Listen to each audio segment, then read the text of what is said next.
Ассаламатсыздарбы, урматтуу телекөрүүчүлөр, сиздердин назарыңыздарда бүгүнкү маселе көрсөтүүсү. Өзүңүздөр билгендей, өлкө аймагында сасык томоо буга чейин күч алып, ушу ооруган жарандар ооруканаларга көп кайрылган учурлар кездешкен. Азыркы учурда ушу оорулардын саны азайып, бүгүнкү күндө деги эле сасык томоо азайгандыгы боюнча дарыгерлер айтып келүүдө. Деги эле Жалал Абад облусунда бул оору боюнча бүгүнкү күндө кандай иштер алып барылып атат, облус абалы кандай? Мына ушул боюнча бүгүн биз кененирээк сөз кылмакчыбыз.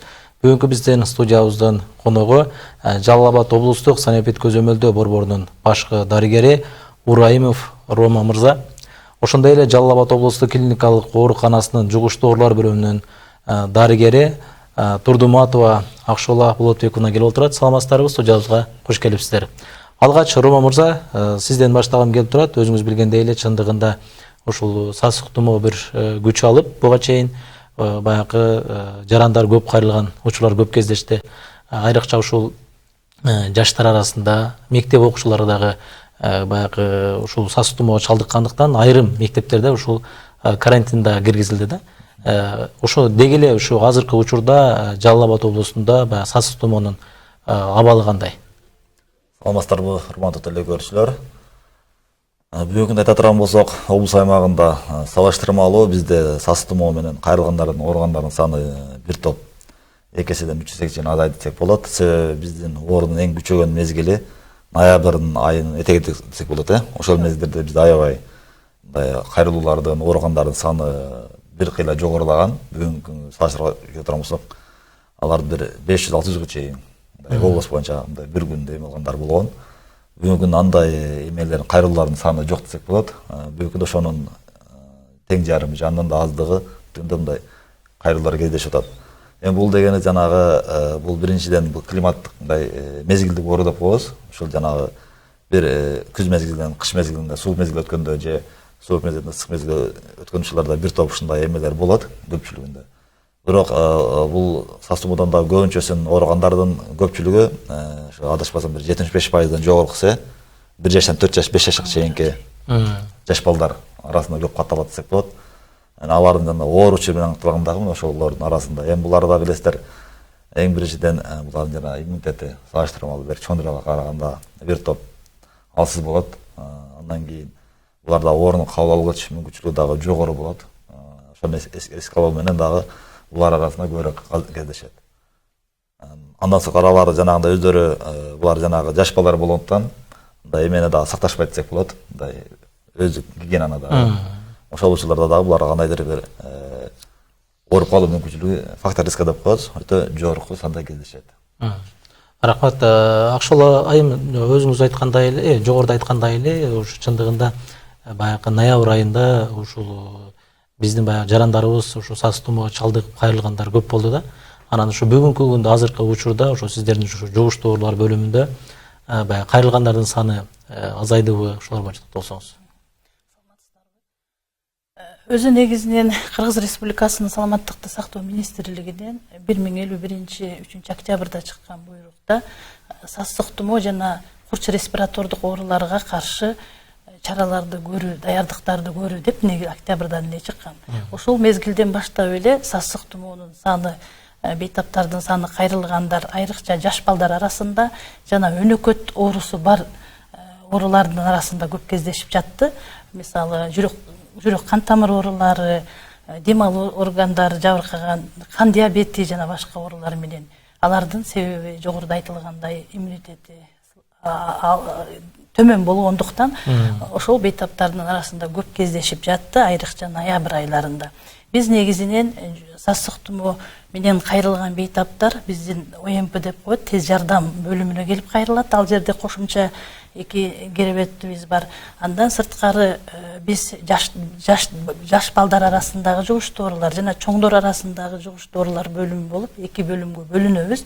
Мен ошол чоңдор арасындагы жугуштуу оорулар бөлүмүндө эмгектенем. Бизге кайрылгандардын саны ноябрь айынын этегинде аябай көп болуп атты. Ага салыштырмалуу бүгүнкү күндө азая баштады. Мурунку күндө мисалы 40-50гө чукул бейтап кайрылган болсо, бүгүнкү күндө 10-20га жетип азая баштады деп айта алам. Эми көбүнчө ошо сасык тумоонун кайрылгандардан көбүнчө кайсыл ошо органдар көбүрөөк жабыркап атты?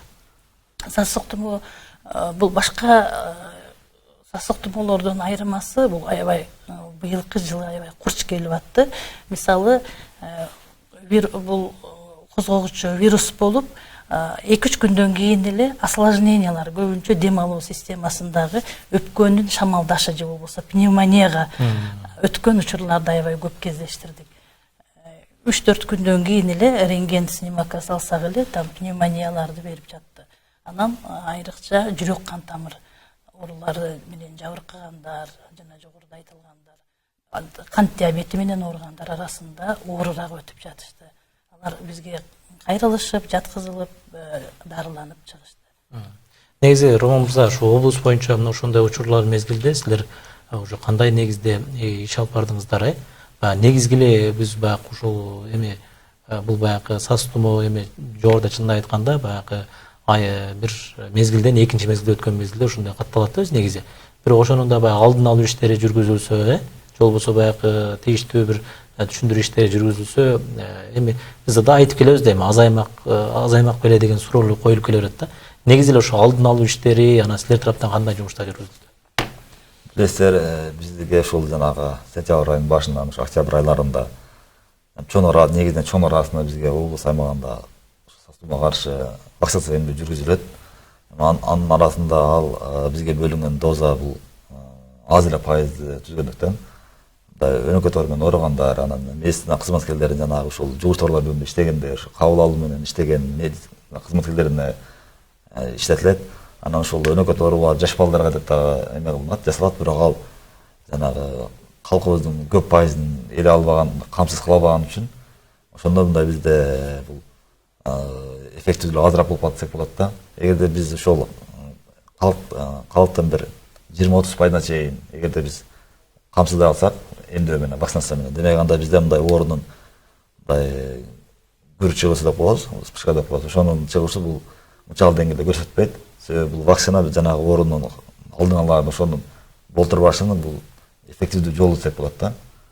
Биз ошол эми жогору тараптагы биз жана кайрылып дагы көчүшкө аракет кылынат, бирок ал эми келип бул жерде андай айырмачылык ошол жанагы вакцинанын кымбаттыгына бир аз эме такалып калышат. Ошол себептен дагы биздикилер жанагы аз санда эме кылып калабыз, камсыздап калабыз. Андан сырткары жанагы билесиздер, бул жанагы бала бакча бар, эгерде көбүрөөк катталынса ошолорду биз жапканга туура келет. Андан сырткары мектептерде дагы айрым мектептерде дагы жабууга туура келет. Себеби мектепти эмес, ушул класстын өзүн. Себеби жанагы оорунун кесепетинен башка эмелерге дагы катуу эме кылынбасын. Демек жанагы оорунун саны көбөйүп, бул жерден ооруканага дагы бир мындай кедерги тийгизбесин депчи. Себеби эгерде ооругандардын саны көбөйгөн сайын бизде ушул ооруканага күчтүн баары ооруканага мындай күч келет. Андан сырткары ошол жерде ошол эле убакта биринчиден ошол медиктердин ошо жетишпейдигин алып келет. Андан сырткары ошол жаткан койкалардын жетишсиздигин алып келет. Демек дагы биз жанагы кошумча эмелерди уюштурууга мүмкүнчүлүк болот, эгерде дагы күчөтүп атамасачы. Эгерде мүмкүн болушунча биз ошол бизге берилген койка менен гана чыга турмаса, демек анда бизге медиктерге дагы башка мекемелерге дагы мындай бир оорчулук эме кылмайт десек болот да. Ушинтип тагыраак айтканда, ошол күчөп аткан мезгилде кошумча эмелер ачылып атабы? Эми ачылып атты ар бир эле район шаарларда. Айта турган болсок, бир 250ден ашыкпы, 260тан ашык ошо койка уюштурулду. Ар бир район шаарлардын өздөрүнүн жанагы жугуштарлар бөлүмү сырткары кошумча керебеттер сөзсүз уюштурулду. Негизи эле биз баягы ушу сасык тумоо дегенде көпчүлүк жарандар айрыкча ушул жаш ымыркайларды баягы биз көбүн эсе ушу үй шартында дарылагандар да көп кездешет да. Бул баягы дарыгерлер көз убагында көрсөтпөй, эгерде биз ушул нерсе менен дарыл эме кылсак, биз балабызды жакшыртып алабыз деп бирок өчүштүрүлгөн учурлар да бар да. Негизи эле ушул акшулай айтсаңыз, негизи ушул жаш балдар арасында улабы үй шартында сөз түрдө өз билемдиги эмес, сөз түрдө дарыгердин баягы кеңеши менен дарыланыш керек да. Анан негизи эле ушу сасык тумоонун белгилери эмнеден болуп атты, биринчи белгилери?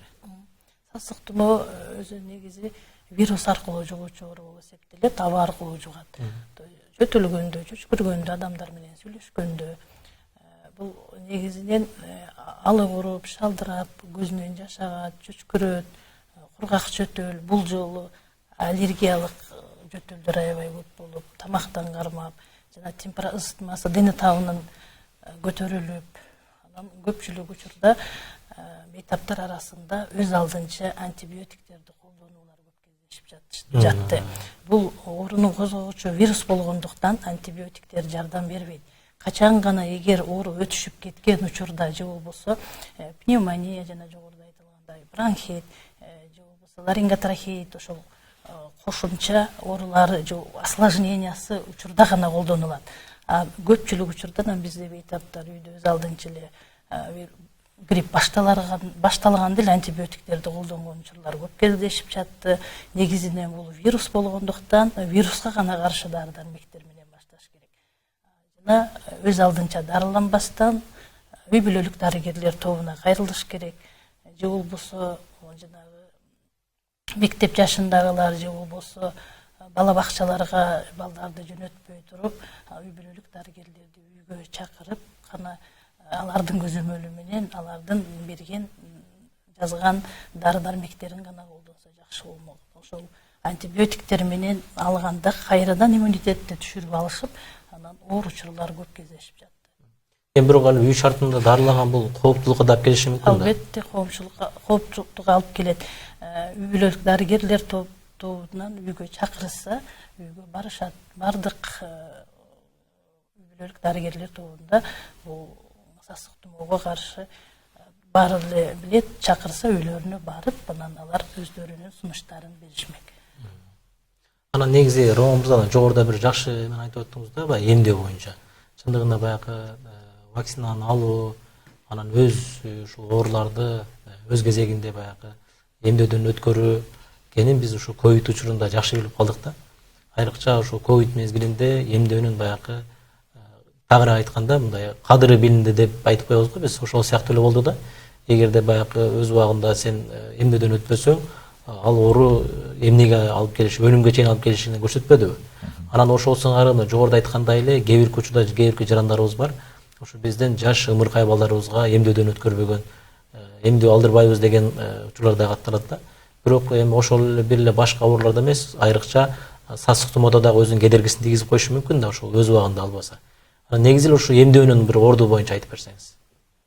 Мисалы бизде буга чейинки башка эмдөөлөргө салыштырмалуу бизде ошо сасык тумоого каршы эмдөөнү алган ошол өнөкөт оорулуу бейтаптар, алар бир алгандан кийин кийинки жылы сөзсүз өздөрү кайрылып суранышат бизге дагы. Мен буга чейин алчу элем, мындай кышында оорубадым, же оорусам дагы жеңил өттүм деп өздөрү мындай ишенимдүү менен келишет десек болот да. Алар кийинки жылы дагы бизге кайрылышат, ошол жанагы пенсия бурактагы чоң апалар, абаларыбыз келип кайрылып, быйыл да келе турган болсо бизге эме кылып бергиле депчи. Эми биз жанагы жетишинче аларга аракет кылабыз, бирок биз андай жарандарыбыздан канчасы дагы албай калып кетип жатат, мисалы да. Андан сырткары жана жаш балдарыбыз дагы бар, өнөкөт оору менен ооруган, жанагы бат ооруган, же кандайдыр бир генетикалык жактан ооруган, же өзүнүн жана неврология жактан ооруган дагы жаш балдар бар. Ошолорго дагы биз камтып кеткен мындай толук 100% камтып кеткен мындай мүмкүнчүлүк болсо, бизге дагы ошол бейтаптарга дагы мындай жакшы болмок десек болот да. Бул жанагы сасык тумоого каршы эмдөө бул бүгүнкү күндө эл өзү талап кылып калды десек болот. Башка эмелерге салыштырмалуу, себеби алар ошонун эффективдүүлүгүн, натыйжалуулугун жана оң натыйжа бергендигине өздөрү күбө болуп, ошолор ынанып эме алгандан кийин анан бизде деле ошолорго мындай мүмкүн болушунча жеткирип бергенге биз аракет кылабыз, бирок бизге бөлүнгөн жанагы берилген эменин санына жараша биз толук аларды камсыз кыла албайбыз. Эгерде буну жанагы өкмөттүк деңгээлде кандайдыр бир программалар негизинде мындай камсыздай турган болсок, анда биз жанагы мынчалык деңгээлде мындай сасык тумоо менен ооругандардын мынчалык мындай күрөш жолусуна толук кандайдай жол берилбейт десек болот. Себеби бул жанагы бейтаптардын алгандан кийин канчалык деңгээлде натыйжа берерин, эффективдүү берерин алар өздөрү дагы мындай көрүшкөн десек болот. Негизи ушу жугуштуу оорулар бөлүмүндө дарыгерлердин баягы бардыгы жетиштүү, анан ал жердеги шарттар учурда кандай болуп калды десе, көпчүлүк учурларда буга чейин билебиз биз мындан ошо 5-6 жыл мурун дейбизби, айрыкча ушундай мезгилдерде баягы койкалардын жетишпестиги же болбосо дары дармектердин жетишпей калгандыгы, же болбосо дарыгерлердин жетишсиздиги бир пайда болчу да. Анан акыркы жылдары дагы сиздерде ушул абал кандай болду? Жөнгө салындыбы? Бүгүнкү күндө жугуш доорулар бөлүмүндө бардык шарттарыбыз бар. Грипп, сасык тумоого алдын ала кошумча керебеттерибизди ар убак бүгүнкү күндө дагы 10-20 керебетти кармап турабыз. Жана бизден жугуш доорулардан башка дагы кабыл алуу бөлүмдөрүбүздө дагы ОМП бөлүмүндө 2 койкабыз бар. Масочный режимдер кирген, бардык шарттарыбыз жакшы. Медицина кызматкерлери дагы бүгүнкү күндө жетиштүү. Негизи эле ушул Роман мырза дары дармектер облусту ушул мезгилдерде баягы жетиштүүлүгү кандай болуп атты? Анан негизи эле ушул жаатта дагы баягы айрыкча ушу үй бүлөлүк дарыгерлер борборунда дагы сиздер кандай бар иш алып барууну күчөттүңүздөр? Негизи дары дармек менен турган болсок, дары дармектин такырсыздыгы байкалган жок десек болот. Жетиштүү эле жанагы бизде фарм компаниялар дагы башка эмелер дагы сөзсүз түрдө ошол жетиштүү эмелерди алып келип турушат. Анан бизде мындай өтө бир тартыш жанагы пандемия маалындагыдай эмелер же баасын көтөрүп салуу деген эмелер болбоду. Чындыгында. Демек бул жанагы бул жылда эле ошол мезгилдерде кайталана турган мезгил болгондуктан ошол эмеге жараша жеткирүүлөрүндө дары дармекти ташып эме камсыздоо бул жүрүп турат. Бул бир эле фарм компания эмес, биздин жанагы билик медицина камсыздандыруу борборунан дагы ошол эмелердин көзөмөлдөп турушат. Кайсы дары дармектер керек болуп атат ооруканаларда. Анан эми үй бүлөлүк дарыгерлер топторунан биргеликте биз жанагы койкаларды ачууда, ошолордун шарттарын түзүп берүүдө кандай эмелер түзүлдү, ошолорду карап эме кылып беребиз. Алар менен биргеликте. Анан мисалы бизде билесиздер, кээ бир учурларда ошол амбулаторлук шартта дарылана турган болсо, биз ушул жерден ошол өздөрүнүн жанагы үй бүлөлүк дарыгерлер тобуна барып ушул жерден дарылануусун себеби ооруканада жатыш шарт эмес. Бирок дары дармекти ошол үй бүлөлүк дарыгерлер топторунда келип ошол жерден алууну көп жашоошону сунуштайбыз. Ар бир алынган дарыны ушу медицина кызматкеринин көзөмөл астында алынганы бул более эффективдүү десек болот да. Сиздерге чоң рахмат. Алдында вактыңыздарды бөлүп, ушу бүгүнкү күндө ушу сасык тумоонун учурдагы абалы кандай баягы иш аракеттер жүрүп жатат. Жугуш доорулар бөлүмүндө бүгүнкү күндө оорулардын абалы кандай деген таризде жооп бердиңиздер. Анан көрсөтүүнүн соңунда сизге эркин микрофон беребиз. Жалпы ушу биздин жарандарыбызга телекөрүүчүлөргө кайрылуу кылсаңыздар болот. Негизинен айтарлыгы жанагы жаш балдар бар ата-энелер десек болот. Негизинен себеби бул жаш балдар жанагы кандай ооруп жатканы, эмне болуп жатканын көбүнчөсүн айтпашы мүмкүн, билбеши мүмкүн. Себеби күндүзү кечке жанагы ойноп, өзү аласып жүрө берет, бирок кечкисин киргенде ошо дене табы көтөрүлүп, алсыз болуп, дагы башка жанагы оору немеси күчөгөндө биздин ата-энелер өздөрү жанагы өз алдынча дарыланып, өздөрү назначение берип дегенде ошол эмелерди көбүрөөк аткарып коюшат. Ошол учурларда жанагы баланын жанагы оорусун өтүштүрүп, андан кийин жанагы бир топ оор абалга келгенде анан ооруканага жаткырга туура келип калат. Ошого жеткирбестен ошол оору алгачкы күндөрдөн эле өздөрүнүн жанагы үй бүлөлүк дарыгерлер топторуна же ошо жакын саламаттык сактоо мекемесине кайрылып, ошолордун кеп кеңешин ошо жазып берген дарыларын алып алса, ошол учурларда биз азыр өздөрүнө дагы балага дагы мындай оорчунду эме болбойт десек болот. Ал эми кээ бир учурларда билесиздер, өтүшүп оорчу болуп кеткенде андай жандандыруу бөлүмүнө түшүп калган учурлар болуп калышы мүмкүн. Ошондой эмелердин алдын алуу максатында сөзсүз түрдө медицина кызматкерлери менен биргеликте ошонун кеңешинде ошолордун дайындоосунда, ошолордун көзөмөлдө болушун биз ар бир ата-энеден, ар бир жарандан суранып кетерлик.